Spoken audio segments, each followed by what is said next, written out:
नमस्कार, आपके साथ मैं हूं दीपिका शर्मा और आप देख रहे हैं क्राइम तक। मोहाली में हाल ही में एक ऐसा इंसिडेंट हुआ जिसके बाद से पूरा माहौल दहशत में है कि आखिर ऐसा कैसे हो सकता है। दरअसल एक कबड्डी कप चल रहा था, चैंपियनशिप चल रही थी, जिसके दौरान ये पूरा हमला होता है।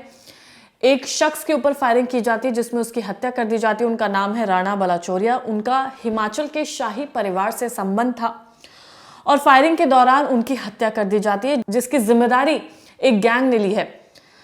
अब ये जो शख्स हैं राणा, उनके परदादा ऊना के पास स्थित एक रियासत के राजा थे। राणा बलाचोरिया ने पहले कुश्ती खेली और बाद में कबड्डी खिलाड़ी बने। ये खुद एक कबड्डी खिलाड़ी हैं और इनका जो करियर है वो हमेशा से कबड्डी में रहा, लेकिन फिर मॉडलिंग में भी नजर आने लगे, हाथ जमाने लगे। और अब जो पूरा इंसिडेंट हुआ है उसके बाद से काफी चौंकाने वाला है कि इन खिलाड़ियों से क्या दुश्मनी है, क्योंकि ऐसा पहली बार नहीं हुआ है। इससे पहले भी खिलाड़ियों को निशाना बनाया गया है। राणा बलाचोरिया ने इसके बाद अपनी कबड्डी टीम बनाई और प्रोमोटर की भूमिका भी निभाने लगे। वो मॉडलिंग भी करने लगे थे और आने वाले दिनों में कुछ गानों में काम करने की वो तैयारी भी कर रहे थे, यानी कि किसी एल्बम्स में आने की उन्होंने तैयारियां की थी। अच्छे खासे दिखते हैं, तस्वीर आप लगातार देख ही रहे हैं। उन्होंने देहरादून की महिला से शादी की थी। दोनों की लव मैरिज थी। परिवार ने बहुत शाही अंदाज में दोनों की शादी की। परिवार एकदम खुश था, लेकिन शादी के 11 दिन बाद ही राणा की हत्या कर दी गई। सोचिए उस पत्नी का क्या हाल होगा, उस परिवार का क्या हाल होगा, जिसमें उन्हें यह पता चला होगा कि उनके पति को उनके बेटे की हत्या कर दी गई। 2-3 अज्ञात हमलावरों ने जमकर राणा पर गोलियां बरसाई। हमलावर बड़े ही अलग अंदाज में वो आते हैं। दरअसल वो राणा के साथ सेल्फी लेने के लिए उनके पास पहुंचते हैं, नजदीक पहुंचते हैं।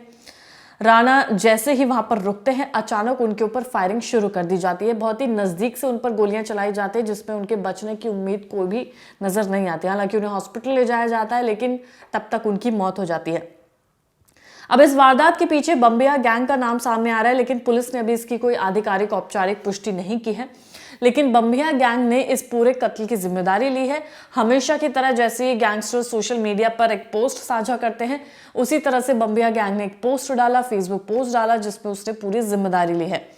बम्बिया गैंग के नाम से एक पोस्ट सोशल मीडिया पर वायरल हुआ है, जिसमें सोहाना में राणा बलाचोरिया की हत्या की जिम्मेदारी लेने का दावा किया गया है। इस वारदात को सिद्धू मूसेवाला की हत्या से जोड़ा जा रहा है। पोस्ट में कहा गया है कि मोहाली सोहाना साहिब कबड्डी कप में राणा बलाचोरिया की हत्या कर दी गई है और मैं डोनीबाल शगनप्रीत, मोहम्मद रंधावा, अमर खेवा, प्रभदासुवाल और कौशल चौधरी इस कत्ल की जिम्मेदारी लेते हैं। यानी कि 4-5 नाम उस पोस्ट में लिखे होते हैं और ये लोग कहते हैं कि हम इस कत्ल की जिम्मेदारी लेते हैं। आगे लिखता है कि ये आदमी जग्गू खोटिया लॉरेंस बिश्नोई के साथ हमारे खिलाफ काम करता था। इसने सिद्धू मूसेवाला के कातिल को पनाह दी और खुद उन आदमियों का ध्यान भी रखा। फिर ये आगे बोलते हैं कि आज हमने राणा को मारकर अपने भाई मूसेवाला का बदला लिया है। ये काम हमारे मक्खन अमृतसर और डिफॉल्टर करण ने किया है। ये वो पोस्ट था जिसमें उन्होंने ये तमाम बातें लिखी कि हमारा जो गैंग है वो इस पूरे कत्ल की जिम्मेदारी लेता है। 4-5 लोगों के नाम लिखे हैं। ये भी बताया कि किन 2 लोगों ने इस कत्ल को अंजाम दिया है। लॉरेंस बिश्नोई का नाम इसमें सामने आता है, गैंग का नाम सामने आता है कि राणा उनसे ताल्लुक रखता था, इस वजह से ऐसा किया है। सिद्धू मूसेवाला हत्या की बदला लिया है, ये इस पोस्ट में कहा गया है। अब ये जो बम्बिया गैंग है ये कहाँ फैला हुआ है और ये कैसे काम करता है? बम्बिया गैंग कोई छोटा मोटा गैंग नहीं, पूरे देश में फैला हुआ है। अलग अलग जगहों पर इसके जो सरगना है वो बैठे हुए हैं। इसका कोई एक सरगना नहीं है, राज्यों के हिसाब से इसके सरगने बटे हुए हैं। जैसे कौशल चौधरी गुड़गांव संभालता है, अमित डागर हरियाणा की गैंग का जिम्मेदारी लेता है। इसी के साथ चंडीगढ़ और आसपास में भुप्पी राणा का आतंक रहा है। पंजाब के बाकी हिस्सों की कमान सुखप्रीत बुड्ढा और अन्य लोगों के पास रही। विदेशों में भी ये गैंग पूरी तरह से एक्टिव है। अर्शदीप सिंह गिल उर्फ अरशद अल्लाह कनाडा में और पटियाल अमेरिका में बैठकर इस पूरे गैंग को चलाता था।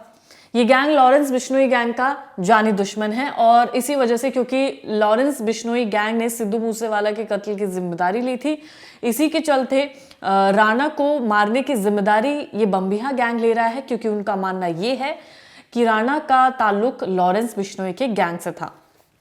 और रिपोर्ट के मुताबिक किसी गैंग ने इसको, पहलवान को मरवाया है, इस कबड्डी प्लेयर को मरवाया है। इसी के साथ इससे पहले भी कई बार कबड्डी खिलाड़ियों को गैंगस्टर्स ने निशाना बनाया है। इससे पहले 5 नवंबर को कबड्डी खिलाड़ी गुरविंदर सिंह की हत्या कर दी गई थी और हत्या के बाद लॉरेंस बिश्नोई गैंग की तरफ से इस हत्या की जिम्मेदारी ली गई थी। हत्या के बाद फेसबुक पोस्ट सामने आता है, जैसे कि इन लोगों का एक पैटर्न है, इन गैंगस्टर्स का एक पैटर्न है जहां पर ये लोग कत्ल करवाते हैं और उसके बाद फेसबुक पर एक पोस्ट साझा करते हैं। उसमें बताते हैं कि हम लोग जिम्मेदारी ले रहे हैं, चंद नाम उसमें लिखे जाते हैं कि इन लोगों ने फायरिंग की है, इन लोगों ने प्लान बनाया है और ये तमाम चीज़ें उस पोस्ट में लिखी जाती है। ऐसा ही वो 5 नवंबर का भी पोस्ट था। ये पोस्ट अनमोल बिश्नोई के नाम से सामने आया था।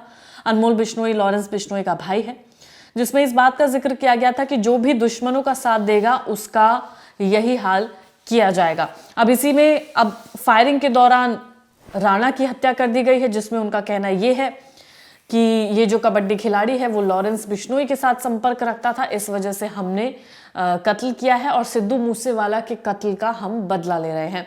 तो पंजाब में जिस तरीके की तस्वीरें लगातार सामने आ रही हैं, जिस तरीके से ये चीज़ें हो रही हैं, वो अपने आप में चिंता का विषय है। पंजाब पुलिस के लिए चिंता का विषय है, तमाम पूरी सिक्योरिटी के लिए चिंता का विषय है। इसमें इन लोगों ने ये भी कहा है कि हमें खिलाड़ियों से कोई आपत्ति नहीं है, लेकिन जो भी ऐसे लोगों का साथ देगा तो उनके साथ यही हश्र होगा, ऐसा भी पोस्ट में कहा गया है। तो लोगों में डर का माहौल है, लेकिन इस तरीके से खुलेआम लाइव स्ट्रीमिंग इस पूरे प्रोग्राम की, इस पूरे खेल की चल रही थी, उस दौरान इतना बड़ा हमला किया गया।